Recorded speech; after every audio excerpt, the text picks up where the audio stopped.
এই জন্য ডাক্তার রাখতো না, আমরা হাসপাতালে এতে পাঠাই দিই, উত্তর পাঠাই দিচ্ছি হ্যান্ডকাপ লাগে আইনের, আমরা পারি হাসপাতালে হ্যান্ডকাপ লাগে রেখে দিব, সুস্থ হবে আমরা হাসপাতালে পাঠাই দিব।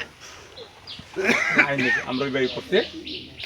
আপনারা যে জায়গায় আছেন না কেন, কোনো প্রকার, যেহেতু আমরা মূল আসামি ধরে ফেলছি, গৃহদণ্ডে ধরে ফেলছি, বাপ বেটাকে ধরছে, কুদরতে ওই বয়স্ক লোকটাকে লাঠিতে পিটাইছে, এই যে এই জন্য তোমার কথা বলতে না করছে, উনি বলতেছে মিলে গেছে, আর তোমার দিকে দরকার নেই।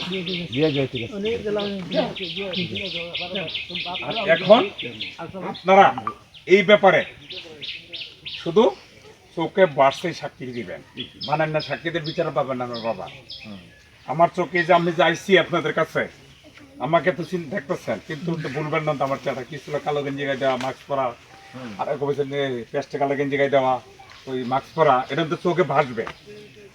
আর যদি বানাইতে যান, কোর্টে সাক্ষী দিতে যাবেন, তো যারা টিকবেন না, এই যে মানুষ মামলা ফেক করে, কল করে আমরা এই জন্য বিচার পায় না, তাতে 100% আমাদের কাছ থেকে বিচারটুকু পাই, বিচার জড়িয়ে ফেলছি। আমরা চার্জশিটটা যাতে তোমরা যে সুন্দর সাক্ষী দিবা, আমরা ওই সুন্দর লিখে দিতে পারবো।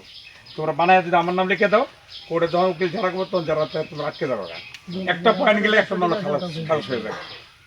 সুতরাং যা ঘটনা ঘটছে, আমরা দৃষ্টান্ত শাস্তির ব্যবস্থা করবো, আসামি ধরে ফেলছি, এটা নিয়ে কোনো গোলমাল কোনো যুগ না হয়। মুরব্বী আপনাকে বাদ দেন, আপনার কি নাম? না প্রার্থী সামনে 2 ইলেকশন আসছে, ভোট আসছে।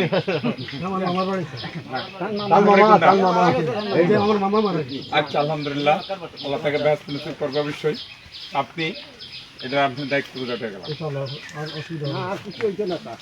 কোনো মারামারি দেন না, এই যে বাড়ি ঘর আছে লুটপাট করলে আবার কাউন্টার মামলা দিতে হয়।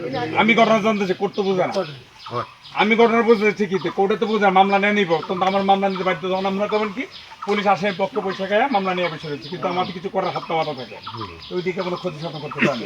ঠিক আছে,